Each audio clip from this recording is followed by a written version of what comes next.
ये आकाशवाणी है। प्रस्तुत है कार्यक्रम सुर्खियों में। इसके अंतर्गत सुनिए ग्लोबल इनोवेशन इंडेक्स 2024 में भारत की रैंकिंग पर चर्चा। इसमें भाग ले रहे हैं आर्थिक विश्लेषक रंजीत मेहता। कार्यक्रम का संचालन कर रहे हैं स्पर्श सक्सेना।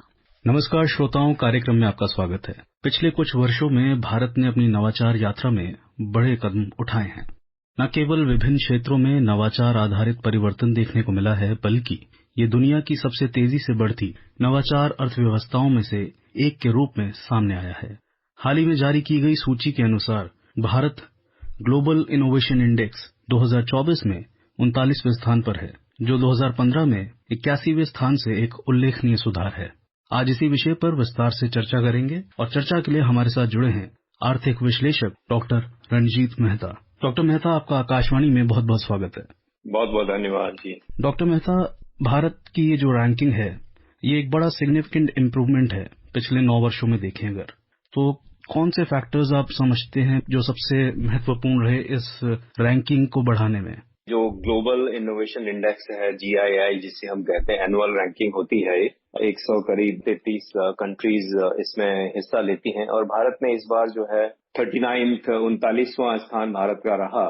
वो इसलिए रहा क्योंकि ये जो ग्लोबल इनोवेशन इंडेक्स होता है, इसमें कई सारी चीजें होती हैं। जैसे सबसे पहली बात तो होती है कि ग्लोबल कॉम्पिटिटिवनेस, हम विश्व स्तर पर किस तरीके से उसमें अपने आप को प्रतिस्पर्धा रखते हैं, अपने आप को कैसे कॉम्पिटिटिव बनाते हैं। तो इससे ये रिफ्लेक्ट होता है कि भारत में एक इनोवेशन का कल्चर बना है। इनोवेशन का कल्चर ये बना है कि जैसे आप देख रहे हैं कि पिछले कई वर्षों से भारत जो है, स्पेशली हमने देखा 2016-17 के बाद, भारत जो है दुनिया की सबसे तेज रफ्तार से बढ़ने वाली इकोनॉमी में से एक है।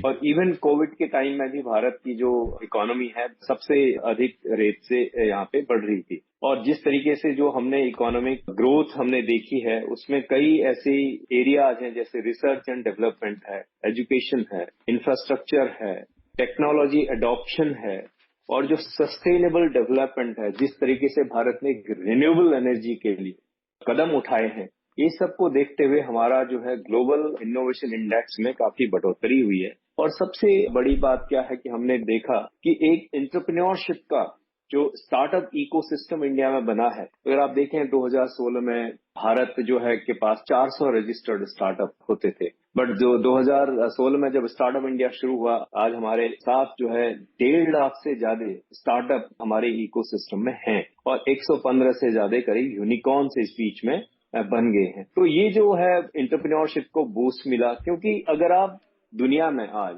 अगर कॉम्पिटिटिव रहना चाहते हैं तो जब तक आपकी इकोनॉमी में इनोवेशन नहीं होगा तब तक आप ग्लोबली कॉम्पिटिटिव नहीं हो सकते हैं। तो उसके लिए जो है भारत ने सबसे पहले अपने एजुकेशन सिस्टम को चेंज किया। आप देखें हमारे एजुकेशन सिस्टम में जो ह्यूमन कैपिटल कहते हैं, जिसको ह्यूमन कैपिटल कहाँ से आती है? एजुकेशन से। हमारे जो IITs हैं, IIMs हैं, विश्व स्तर के जो है ये इंस्टीट्यूट्स हैं। और जिस तरीके से जो स्टेम कहते हैं, जैसे साइंस, टेक्नोलॉजी, इंजीनियरिंग और मैथमेटिक्स, इसमें जो है जिस तरीके से फोकस हो रहा है और जो रिसर्च एंड डेवलपमेंट भारत में हो रहा है, जैसे इनिशिएटिव हैं, जैसे नेशनल इनोवेशन फाउंडेशन है, अटल इनोवेशन मिशन है, इस टाइप के जो इंस्टीट्यूट हैं वो एक इकोसिस्टम बना रहे हैं इनोवेशन का देश में। तो हमें जो है उस केस में स्किल्ड वर्कफोर्स भी हमारे देश में काफी है, स्पेशली IT सेक्टर में, बायोटेक्नोलॉजी में, और अभी जो है AI एंड मशीन लर्निंग, इसमें भी हमारे जो है काफी स्किल्ड वर्कफोर्स आ रही है। और जो दूसरा जो सिग्निफिकेंट इम्प्रूवमेंट हमारे देश में हुआ है वो है आपके इंफॉर्मेशन एंड कम्युनिकेशन टेक्नोलॉजी,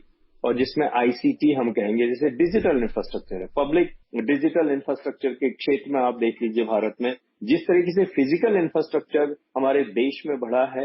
हमारा देश जो है आज जो है सेकंड लार्जेस्ट रोड नेटवर्क हमारे देश में है, जो कि अमेरिका के बाद नंबर 2 है। और उसी तरीके से जो डिजिटल इंफ्रास्ट्रक्चर है उसकी भी हमारे देश में एक बहुत ज्यादा इस बीच में तेज रफ्तार इसमें बना है, जिसमें कई फिनटेक कंपनीज हैं, हेल्थ टेक कंपनी है, ई-कॉमर्स है। तो इस दिशा में कई सारे स्टार्टअप्स ने हमारे यहाँ एक रिकॉर्ड स्थापित कर दिए हैं। और स्टार्टअप हब जो है हमारा भारत जो है आप देखिए तीसरे नंबर का स्टार्टअप इकोसिस्टम है दुनिया में आज। जैसे महाराष्ट्र है, मुंबई है, दिल्ली है, हैदराबाद है, बेंगलुरु है, ये जो है स्टार्टअप इकोसिस्टम के हब्स बन चुके हैं जी। जो तीसरा महत्वपूर्ण इसमें कदम है कि किस तरीके से भारत ग्लोबल इनोवेशन इंडेक्स में ऊपर आया। जो तीसरा स्तंभ है वो है मार्केट सोफिस्टिकेशन। अगर आप मार्केट सोफिस्टिकेशन की बात करें तो हमारे जो फाइनेंशियल सर्विसेज हैं, जिस तरीके से फिनटेक कंपनी आई हैं, वेंचर कैपिटलिस्ट इंडिया में हैं, और जिस तरीके से जो गवर्नमेंट ने एक इकोसिस्टम तैयार किया, जैसे fund of fund for startups है, स्टार्टअप इंडिया है, startup India seed fund scheme, और ईज ऑफ डूइंग बिजनेस में जिस तरीके से जो एक सुधार आए हैं, जिससे एक देश में पॉजिटिव एनवायरनमेंट बना है, एक फेवरेबल एनवायरनमेंट बना है, और जो ऐसा एनवायरनमेंट है जो कि आप इनोवेशन ड्रिवन एक बिजनेस इकोसिस्टम बना है। ये सारे 3-4 ऐसे कदम हैं जिससे जो है आज हम लोग 39वें स्थान पे हैं, जबकि हम पहले 80 से ऊपर हमारा इंडेक्स वहां पे था। ये एक बहुत बड़ी उपलब्धि है देश के लिए। जी डॉक्टर मेहता, हम चाहेंगे श्रोताओं को आप एक बार ये भी बताएं कि ग्लोबल इनोवेशन इंडेक्स है क्या। देखिए, जो ग्लोबल इनोवेशन इंडेक्स है वो जो है ये बताता है कि किस तरीके से गवर्नमेंट की पॉलिसीज ने पूरे देश में एक इनोवेशन का इकोसिस्टम पैदा किया है, एक इनोवेशन क्रिएट किया है, जिसमें कोई भी एंटरप्रेन्योर, और चाहे एजुकेशन सिस्टम हो, चाहे इंडस्ट्री हो, चाहे आपके इंफ्रास्ट्रक्चर हो, टेक्नोलॉजी हो, सब लोग एक अपना योगदान जो है उसमें अच्छी तरह दे सकें। और इससे ये हाईलाइट करता है कि हमारे इन क्षेत्रों में, चाहे डिजिटल इंफ्रास्ट्रक्चर हो, फिजिकल इंफ्रास्ट्रक्चर हो, टेक्नोलॉजी हो, बाकी एक सोशल इंफ्रास्ट्रक्चर हो, इन सब में जब इम्प्रूवमेंट होता है तो ये कई इसमें जो फोकस एरियाज होते हैं, मैं आपको बताऊं, जैसे जो पैरामीटर क्या है इसके, एक तो इसमें इंस्टीट्यूशंस का पैरामीटर है, जी। दूसरा जो है पैरामीटर है ह्यूमन कैपिटल, कि आपके देश में किस तरीके से स्किल्ड वर्कर मिलते हैं, रिसर्च का इकोसिस्टम क्या है, और जो तीसरा है वो है इंफ्रास्ट्रक्चर, कि इंफ्रास्ट्रक्चर क्या है देश में। चौथा मैंने आपको बताया जैसे मार्केट सोफिस्टिकेशन, जैसे इसमें फिनटेक है या वेंचर कैपिटलिस्ट, किसमें वो आपके हैं कि नहीं है। पांचवा है आपके बिजनेस सोफिस्टिकेशन, कि बिजनेस करने में कैसे लोगों को आसानी है। और फिर छठा है आपके नॉलेज एंड टेक्नोलॉजी आउटपुट क्या है, और फिर है लास्ट क्रिएटिव आउटपुट क्या है। ये सब जो है मिलाकर के जो है हमारा एक पूरा एक ग्लोबल इनोवेशन इंडेक्स जो है बनाते हैं, जिसमें स्विट्जरलैंड इसमें लगातार 13-14 सालों से टॉप कर रहा है, और इस बार भारत का जो है 39 जो है स्थान इसमें रहा है। और ये एक फैक्टर के बेसिस पे जो GII global innovation index assess करता है किसी भी कंट्री को, इससे ये हमें पता चलता है कि देश में किस तरीके से इनोवेशन को लेकर के पूरी ग्रोथ हो रही है, हमारा जो traditional way of doing things है उसमें सुधार हो रहा है कि नहीं, और ये सब जो है आंका जाता है। इसका मतलब ये है देश में जो गवर्नमेंट पॉलिसीज बना रही है उसका एक बहुत अच्छा इम्पैक्ट पड़ रहा है, हमारे देश में रिसर्च एंड डेवलपमेंट हो रहा है, और इंडस्ट्री एकेडमिया इंटरफेस बढ़ रहा है, और जो कई ऐसे इनोवेशन के क्षेत्र हैं जैसे बायोटेक्नोलॉजी है, फार्मास्यूटिकल्स है। आपने देखा जैसे कोविड के टाइम में हमारा देश एक वैक्सीन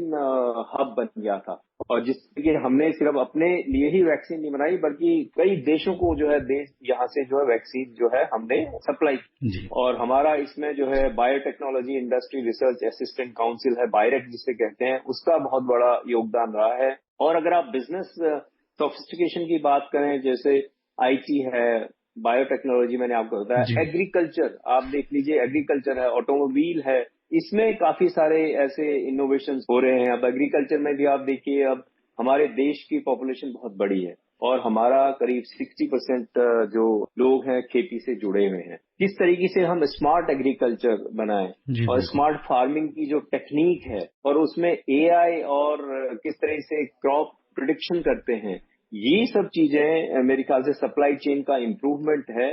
ये सारा चीजें जो है एक एग्रीकल्चर का भी इकोसिस्टम बना है।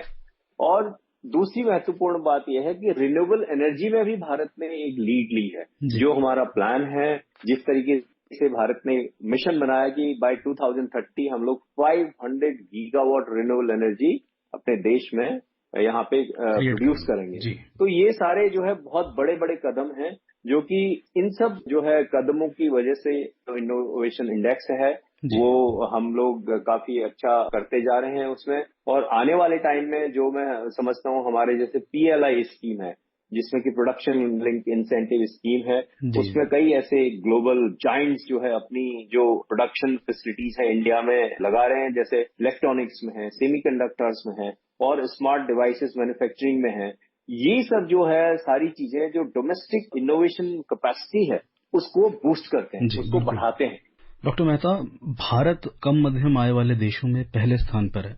ये पहचान भारत की वैश्विक नवाचार में भूमिका के लिए क्या महत्व रखती है, और विशेषकर अगर हम बात करें उभरते जो देश हैं, जो उभरती अर्थव्यवस्था हैं, उनके बीच में? जी बिल्कुल, आपने ठीक कहा। भारत जो है सेंट्रल और साउथ एशिया में मिडिल इनकम जो देश है उसमें सबसे ऊपर आया है।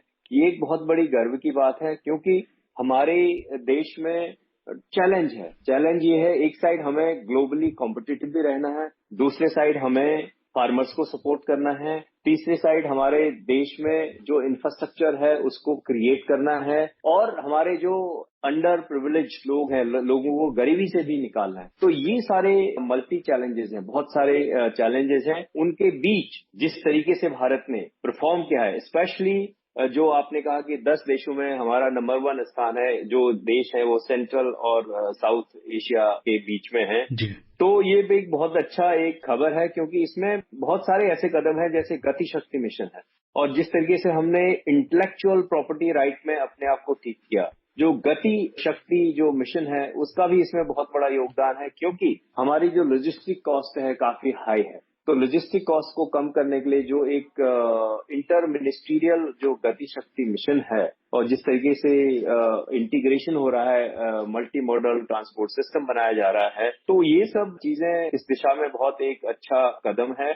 और मैं समझता हूं अगर जिस हिसाब से जो हमारी टेक्निक देश में जो कदम उठाए जा रहे हैं, जिसमें कि डिजिटल ट्रांसफॉर्मेशन है, एंटरप्रेन्योरशिप है, जो कि स्टार्टअप इकोसिस्टम क्रिएट हो रहा है, हाईटेक इंडस्ट्रीज इंक्लूडिंग सेमीकंडक्टर, आपने देखा कि अभी प्रधानमंत्री मोदी जी ने उसका उद्घाटन भी किया था। तो ये सब चीजें जो है मोमेंटम देंगी इन सब चीजों को। जो AI है, ग्रीन एनर्जी है, एडवांस मैन्युफैक्चरिंग है, ये सब क्या है, इससे जो है देश में एक इनोवेशन का माहौल बनता जाएगा। और जिस तरीके से हमारे यहाँ आप देखा, स्पेशली आपने देखा एग्रीकल्चर में एग्री ड्रोन यूज हो रहे हैं, एग्री ड्रोन यूज हो रहे हैं बहुत सारी जगह, रिमोट सेंसिंग यूज हो रही है। ये क्या है, इनोवेटिव टेक्निक्स हैं। इससे जो है एक इकोसिस्टम क्रिएट होता है, और इसमें लोगों का फायदा होता है, देश जो है कॉम्पिटिटिव होता है, और पूरा इसमें जो फायदा है पूरे हमारे समाज को होता है, और किसानों को होता है, हर इंसान जो कि देश में है उस सबको फायदा होता है। इनोवेशन आए तो एफिशिएंसी आती है देश में। एफिशिएंसी आती है कि जब तक हम इनोवेटिव एक कल्चर नहीं बनाएंगे, तब तक हम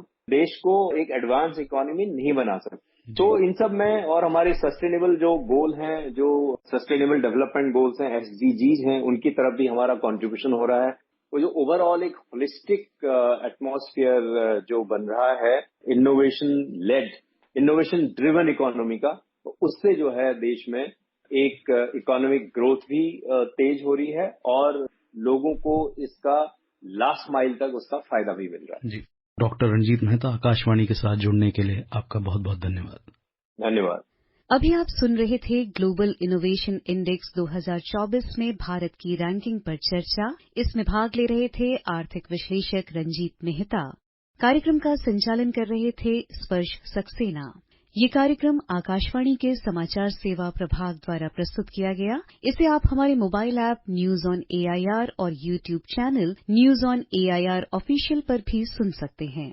इस कार्यक्रम के संबंध में अपनी प्रतिक्रिया आप हमें ईमेल या व्हाट्सएप के माध्यम से भेज सकते हैं। ईमेल का पता है airnsdtalks@gmail.com और व्हाट्सएप नंबर है 9289094044।